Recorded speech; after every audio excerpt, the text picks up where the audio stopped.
વડાપ્રધાન મોદી પશ્ચિમ બંગાળના પ્રવાસે વાવાઝોડા પ્રભાવિત વિસ્તારોનો કરશે એરિયલ સર્વે, બાદમાં ઓડિશાની લેશે મુલાકાત.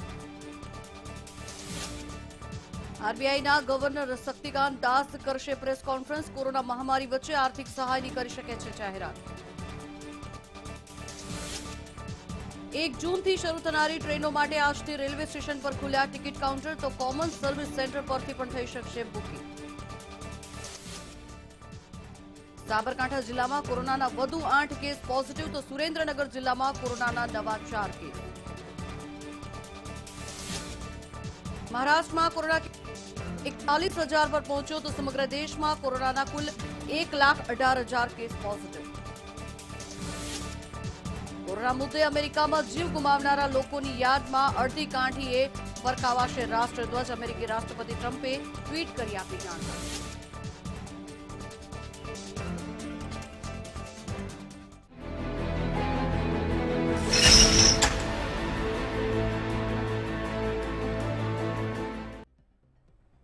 નમસ્કાર, આપ જોઈ રહ્યા છો મંતવ્ય ન્યૂઝ અને હું છું ઝંખના દવે વ્યાસ. મહત્વના સમાચાર પર નજર કરીએ. પરપ્રાંતિયો જે અત્યારે ખૂબ જ પરેશાન થઈ રહ્યા છે, ત્યારે પરપ્રાંતિયોની વતન વાપસી હજી પણ યથાવત છે. ત્યારે તે લોકોને પોતાને વતન મોકલવા માટે ભુજથી બિહાર માટે ટ્રેન રવાના કરવામાં આવી છે. ત્યારે 1690 જેટલા પરપ્રાંતીય શ્રમજીવી વતન જવા માટે રવાના થયા છે. મુદ્રા, અબડાસા, નખત્રાણા કંપનીઓમાં કામ કરતા આ શ્રમિકો છે, જે પોતાના માદરે વતન પરત ફરવા માટે છેલ્લા ઘણા દિવસથી પ્રયત્ન કરી રહ્યા હતા. હવે તે લોકો જ્યારે પરત ફરી રહ્યા છે, તેમના ચહેરા પર એક ખુશી જોવા મળી રહી છે અને તેમની આ જે વાપસી છે તેના માટે સરકાર પણ અથાગ પ્રયત્નો કરી રહી છે. ત્યારે ભુજથી બિહાર માટે ટ્રેન રવાના કરવામાં આવી રહી છે. ત્યારે 1690 પરપ્રાંતીય શ્રમજીવીઓ વતન જવા માટે રવાના થઈ રહ્યા છે. મહત્વનું છે કે મુન્દ્રા અને અબડાસા ત્યાંથી પણ જેટલા શ્રમિકો છે તે લોકોના વતન જવા માટે થઈને અત્યારે ટ્રેનમાં સવાર થઈ રહ્યા છે. કોરોનાની મહામારી ચાલી રહી છે, ત્યારે શ્રમજીવીઓને વતન મોકલવાની તજવીજ હાથ ધરવામાં આવી છે. ત્યારે મંતવ્ય ન્યૂઝની ટીમ દ્વારા આજે ભુજના રેલવે સ્ટેશનની મુલાકાત લેવામાં આવી હતી. અત્યારે જોઈ શકીએ છીએ કે સવારે 10 વાગે ભુજથી બિહારની ટ્રેન રવાના થઈ રહી છે. અત્યારે એક પ્રવાસી સાથે વાત કરશું. आप कितने दिन से इधर फंसे और क्या नाम है? मेरा नाम राजन कुमार है। मैं 4 महीना से इधर फंसे हुए हैं। कौन सी कंपनी में थे? मैं एक्टिव कंपनी में चला रहा था। कितने लोग हैं जा रहे हैं अभी? अभी तो मैं 6-7 आदमी जा रहा हूँ। कैसा लग रहा है अभी गांव जा रहे हैं तो? अभी ठीक लग रहा है। और वो टिकट भी ली है कभी? हाँ, टिकट ली है, टिकट भी ली है। खाने पीने की व्यवस्था है? हाँ है, बिस्किट विस्किट ले लिए हैं। हाँ। बस और क्या, और खाने पीने का कोई व्यवस्था नहीं है। इधर नहीं दिया है खाने पीने का कुछ? बिस्किट लिया हूँ ना। हाँ, हाँ। अब रास्ता में मिलेगा खाने पीने के लिए तो मिलेगा, नहीं तो इसी जाना पड़ेगा। इधर फूड पैकेट दिए है? फूड पैकेट कुछ? हाँ, बिस्किट मिला है ना। बिस्किट दिए, दूसरा कुछ नहीं दिए है? दूसरा कुछ नहीं, रात खाने के लिए मिला था। हाँ। वहीं पे मुंद्रे में मिलेगा. તો આમ જોવા જઈએ તો જે પણ જે શ્રમજીવીઓ અહીં વતન જઈ રહ્યા છે તેઓ માટે માત્ર બિસ્કિટ જેવું જ વ્યવસ્થા કરવામાં આવી છે. તંત્ર દ્વારા એવી વાત કરવામાં આવે છે કે અહીં ફૂડ પેકેટને આપવામાં આવે છે, પરંતુ એક યા બીજી રીતે અમુક બાબતોમાં ખામી જોવા મળી રહી છે. કેમેરામેન આયા સ્થિતિ સાથે કૌશિક છાયા, મંતવ્ય ન્યૂઝ, ભુજ, કચ્છ. નજર કરીએ અન્ય સમાચાર પર. તો પશ્ચિમ બંગાળ અત્યારે જ્યારે તેમાં જે વાવાઝોડું આવ્યું છે તેની સામે લડત આપી રહ્યું છે, ત્યારે વડાપ્રધાન નરેન્દ્ર મોદી પશ્ચિમ બંગાળ જવા માટે રવાના થયા છે. ટૂંક સમયમાં જ તે પશ્ચિમ બંગાળમાં જે વાવાઝોડું આવ્યું અને તેની પ્રભાવિત જે અસરો થઈ છે તે ક્ષેત્રની મુલાકાત લેશે. ત્યારે અસરગ્રસ્ત વિસ્તારોનો એરિયલ સર્વે પણ હાથ ધરવામાં આવશે. ત્યારે એમ્ફાન વાવાઝોડાથી 72 લોકોના જીવ ગયા છે, તે લોકોના મૃત્યુ થયા છે. એક તરફ કોરોનાનો કહેર અને બીજી તરફ આ એમ્ફાન વાવાઝોડાના કારણે થઈને જે લોકોએ પોતાના જીવ ગુમાવ્યા છે. આ બધી જ બાબતોને ધ્યાનમાં લઈને વડાપ્રધાન નરેન્દ્ર મોદી લોકડાઉનના 3 તબક્કા વીતી ગયા અને આટલા લાંબા સમય બાદ દિલ્હીથી હવે પશ્ચિમ બંગાળ જવા માટે રવાના થયા છે અને સ્થિતિનો તાગ મેળવશે. પશ્ચિમ બંગાળમાં જે અસરગ્રસ્ત વિસ્તારો છે, વાવાઝોડાના કારણે જે તબાહી આવી છે, તે બધા જ સ્થળોની મુલાકાત લેશે અને ત્યારબાદ તેઓ ઓડિશાની પણ મુલાકાત લેશે.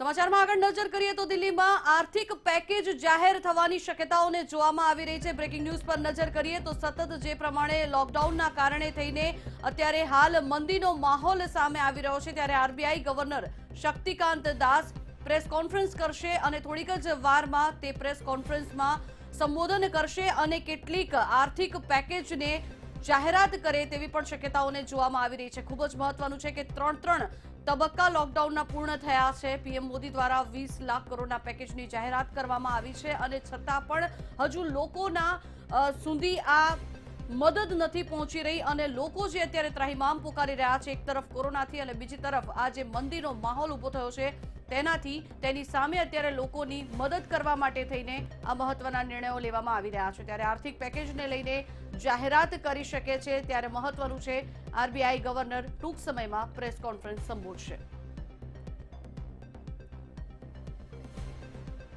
દિલ્હીથી આર્થિક પેકેજની જાહેરાતની શક્યતાઓને જોવામાં આવી રહી છે, ત્યારે આરબીઆઈ ગવર્નર શક્તિકાંત દાસ ટૂંક સમયમાં જ પ્રેસ કોન્ફરન્સને સંબોધિત કરશે અને મહત્વનું છે કે તે દરમિયાન પણ કેટલાક આર્થિક પેકેજને લઈને જાહેરાત કરી શકે છે। Mahatma Gandhi, and I quote, "It is when the horizon is the darkest and human reason is beaten down to the ground that faith shines brightest and comes to our rescue. As a nation, we must have faith in India's resilience and capacity to overcome all odds. COVID-19, a virus of the size of 0.12 microns, has crippled the global economy with more than 300,000 dead and economic activity across the world stalled. Once again, central banks have to answer the call to the front line in defense of the economy.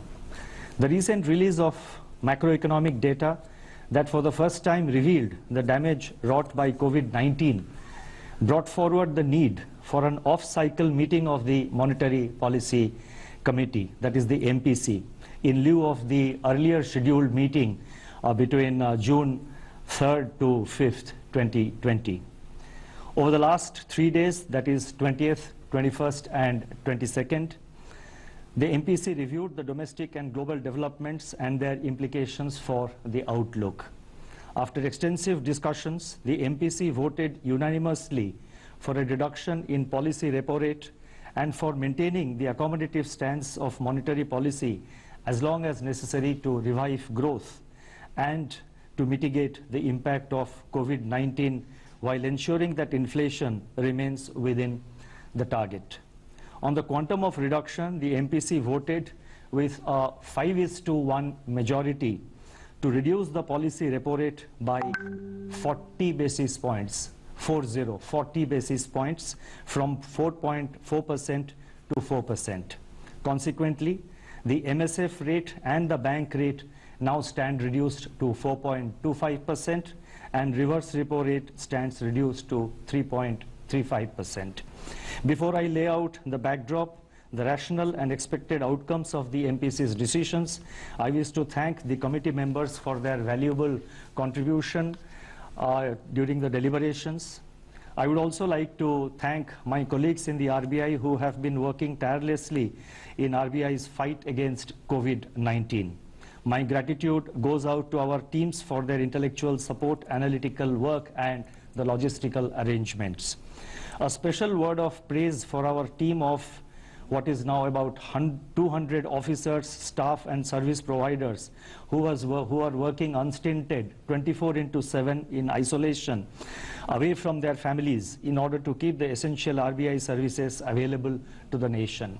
Once again, I wish to express our admiration for the doctors, the healthcare and medical staff, police, law enforcement agencies, functionaries and personnel of the government, the private sector, banks and other financial institutions who have risen to the occasion day after day through the pandemic to ensure continuity in provision of all essential services.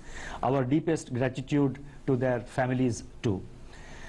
I would now like to provide an assessment of the current macroeconomic situation, both global and domestic.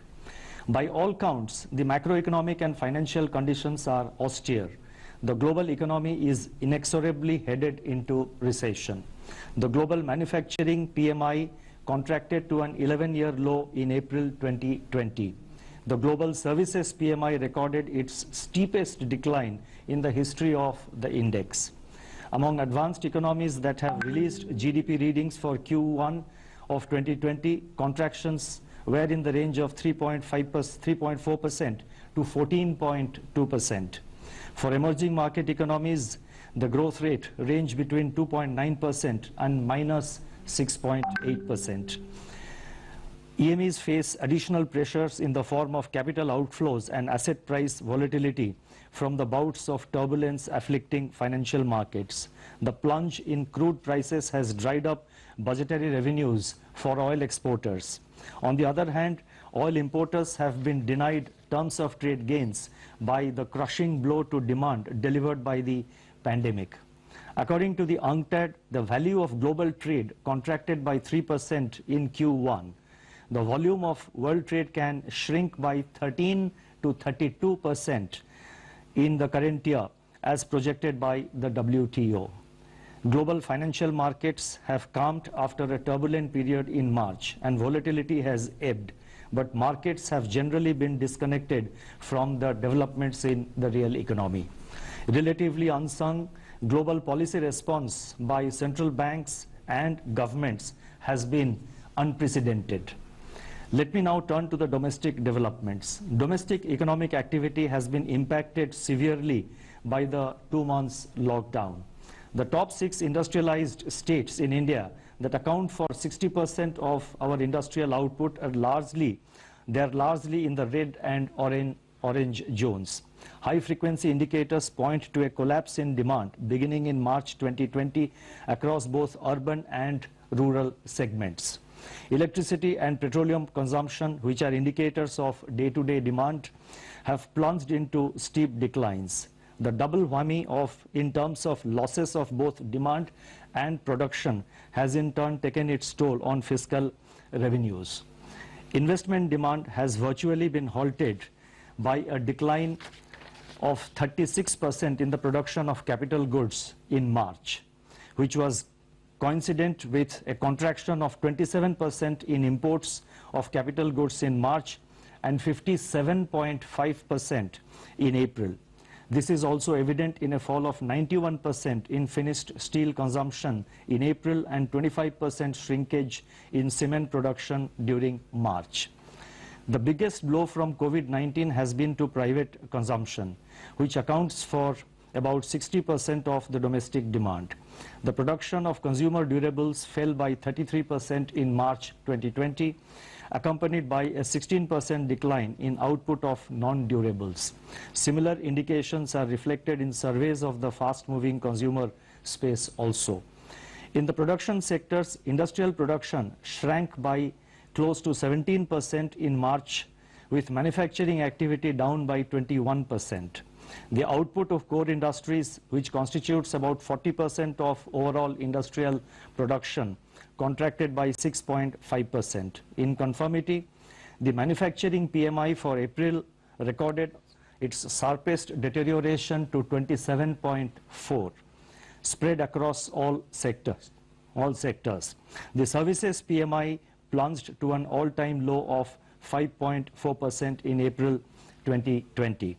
Amidst this encircling gloom, agriculture and allied activities have, however, provided a beacon of hope on the back of an increase of 3.7% in food grain production to a new record. A ray of hope also comes from the forecast of normal southwest monsoon by the India Meteorological Department. By 10th May 2020, up to which the latest information is available, Kharif sowing was higher by 44% compared to the last year's acreage. Rabi procurement is in full flow in respect of oilseeds, pulses, wheat, benefiting the bumper harvest. These developments will support farm incomes, improve the terms of trade facing the farm sector, and strengthen food security for the country. Going forward, these would also have a salutary effect on food price pressures. The inflation outlook has become complicated by the release of partial information on the Consumer Price Index by National Statistics Organization, obscuring a comprehensive assessment of the price situation. From the incomplete data that have been made available, food inflation, which had eased in January, from its January 2020 peak for next 2 months, that is during February and March. Now suddenly they have reversed and surged to 8.6% in April as supply disruptions took their toll, immune to the ongoing demand compression. Prices of vegetables, pulses, oilseeds, milk and cereals emerged as pressure points. In the external sector, India's merchandise exports and imports suffered their worst slump in the last 30 years as COVID-19 paralyzed world production and demand. India's merchandise exports plunged by 60.3% in April, while imports contracted by 58.6%. India's foreign exchange reserves have, however, increased by 9.2 billion during 2021, that is from 1st April onwards, and so far, that is up to 15th of May, our foreign exchange forex reserves, they stand at $487 billion, which is equivalent to 1 year's imports. I now go to the outlook with regard to inflation and growth. Against this backdrop, the MPC assessed that inflation outlook is highly uncertain. The supply shock to food prices in April may show persistence over the next few months, depending upon the state of lockdown and the time taken to restore the supply chains after relaxation of the lockdown. Among the pressure points, the elevated level of pulses inflation is worrisome and warrants timely and swift supply-side interventions, including a reappraisal of the import duties. Immediate step-up of open market sales, PDS offtake by FCI to offload some part of excess stocks can also cool down cereal prices and also create room for Rabi procurement. Given the current global demand-supply balance, international crude oil prices, metals, and industrial raw materials are likely to remain soft. This would ease input costs for domestic firms. Deficient demand may hold down pressure on core inflation, although persisting supply dislocations impart uncertainty to their near-term outlook. Much will depend on the shape of the recovery after COVID-19. Accordingly, the MPC is of the view that headline inflation may remain firm in the first half of 2020, but should ease in the second half, aided also by favorable base effects. By Q3 and Q4 of the current financial year, it is expected that the headline inflation will fall below the target of 4%. Thus, the MPC's forward guidance on inflation is directional rather than in terms of levels. Going forward, as and when more data are available, it should be possible to estimate the path of inflation with greater certainty. It is in the growth outlook that MPC judged the risks to be the gravest. The combined impact of demand compression and supply disruption will depress economic activity in the first half of the year. Assuming that economic activity gets restored in a phased manner, especially in the second half of this year, and taking into consideration favorable base effects, it is expected that the combination of fiscal, monetary and administrative measures being currently undertaken both by the government and the RBI would create conditions for a gradual revival in activity in the second half of 2021. Nonetheless, downside risks to this assessment are significant and contingent upon the containment of the pandemic and quick phasing out of social distancing and lockdowns. Given all these uncertainties, GDP growth in 2021 is estimated to remain in the negative territory, with some pickup in growth impulses in H2 2021 onwards. The end May 2020 release of NSO on national income should provide greater clarity, enabling more specific projections of GDP growth in terms of both magnitude and direction. Much will depend on how quickly the COVID curve flattens and begins to moderate. As the nation prepares for this future, the words of Mahatma Gandhi should inspire us to fight on. I quote, "We may stumble and fall, but shall rise again," unquote. The MPC is of the view that the macroeconomic impact of the pandemic is turning out to be more severe than initially anticipated. Beyond the destruction of economic and financial activity, livelihood and health are severely affected. Judging that the risks to growth are acute, while the risks to inflation are likely to be short-lived, the MPC believes that it is essential now to instill confidence and ease financial conditions further. This will facilitate flow of funds at affordable rates and rekindle investment impulses. It is in this context that the MPC voted to reduce the policy repo rate by 40 basis points from 4.4 to 4%. If the inflation trajectory evolves as expected, more space will open up to address the risks to growth. Now, I turn to some regulatory and development policy announcements.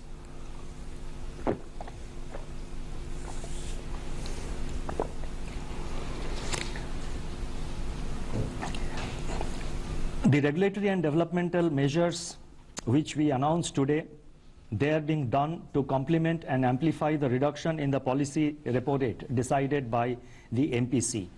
As I have said earlier, the RBI has been constantly monitoring the situation. We are extremely careful and very, at the level of vigilance is at its highest, is at its peak in RBI. Our entire team of officers are closely monitoring the developments in various segments of the economy, and you would have seen that over the past 2 or 3 months, as and when it was warranted, the RBI has not waited for a formal statement to be made by the governor, but we have been taking policy measures. And as and when the situation warrants, to the best of our ability, we are reacting to situations, we are trying to anticipate and also trying to be proactive, and that shall continue to be under the underlying theme of our approach. In my statement at the time of MPC meeting in February 2020, I had pointed out the increasing downside risks to global growth in the context of the outbreak of coronavirus, the full effects of which were still uncertain and unfolding at that time. That is in the first week of February. Since then, RBI has proactively managed liquidity conditions, expanding its array of measures, both conventional and unconventional. In the meantime, the monetary policy transmission to banks' lending rates has also continued to improve significantly. I have some details about the transmission of policy rates in the various segments of the financial markets. I have also data about the transmission of the policy rate to the new fresh loans being sanctioned by the banks. I am not reading on the television and in the YouTube is over. The decision of the MPC to reduce the policy repo rate and maintain the accommodative stance of monetary policy provides the opportunity for the RBI to announce certain additional measures against the backdrop of a deteriorating outlook for economic activity. These policy actions complement and strengthen each other in intent and reach. The measures being announced today can broadly be delineated under 4 categories. 1. Measures to improve the functioning of markets and market participants. 2. Measures to support exports and imports. 3. Efforts to further ease financial stress caused by COVID-19 disruptions by providing relief on debt servicing and improving access. 3. Efforts to further ease financial stress caused by COVID-19 disruptions by providing relief on debt servicing and improving access to working capital. And 4. Steps to ease financial constraints faced by the state governments. I first take up measures to improve the functioning of markets. The RBI had earlier announced a special refinance facility of 15,000 crore to SIDBI at RBI's policy repo rate for a period of 90 days for the lending and refinancing operations of the SIDBI. In order to provide greater flexibility to SIDBI, it has been decided to roll over the facility at the end of the 90th day for another 90 days. The next point relates to investments by the foreign portfolio investors, that is FPIs, under the voluntary retention route of the RBI. Since its introduction, the voluntary retention route scheme has evinced strong investor participation, with investments exceeding 90% of the limits allotted under the scheme.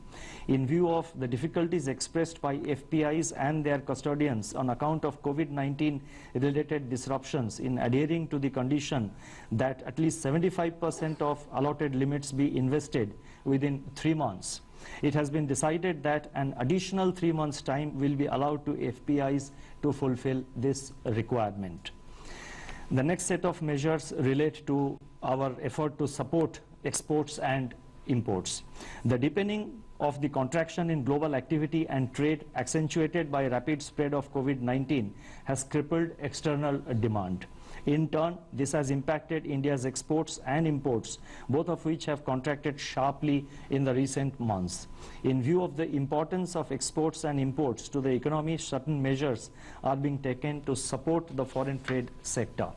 The first measure relates to export credit. In order to alleviate genuine difficulties being faced by exporters in their production and realization cycles, it has been decided to increase the maximum permissible period of pre-shipment and post-shipment export credit sanctioned by the banks from the existing 1 year to 15 months for disbursements made up to July 31st, 2020. The next measure relates to liquidity facility for the Exim Bank of India. In order to enable the Exim Bank to meet its foreign currency resource requirements, it has been decided to extend a line of credit of rupees 15,000 crore to the Exim Bank for a period of 90 days with rollover of up to 1 year, so as to enable it to avail a US dollar swap facility. Next measure relates to extension of time for payment for imports.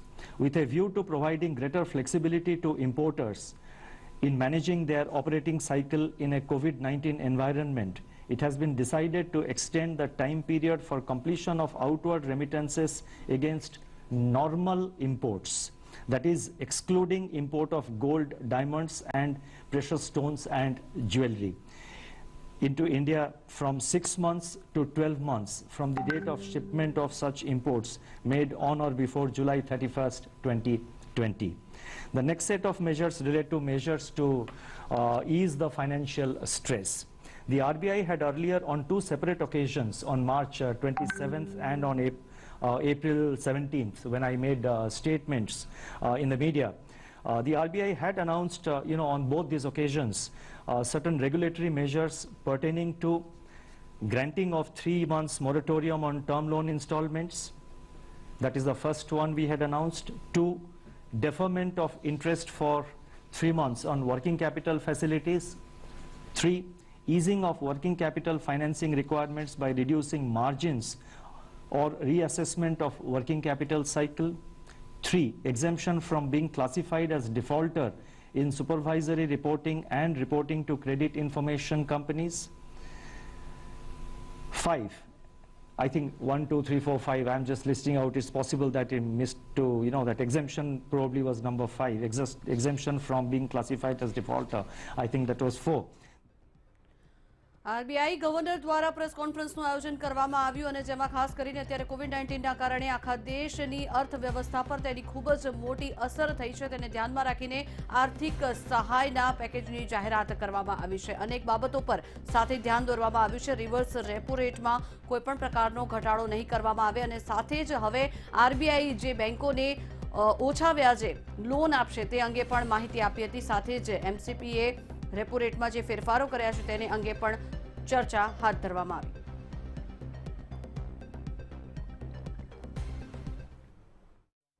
આ સાથે જ બુલેટિનમાં હાલ બસ આટલું જ. વધુ update માટે જોતા રહો મંતવ્ય ન્યૂઝ. નમસ્કાર.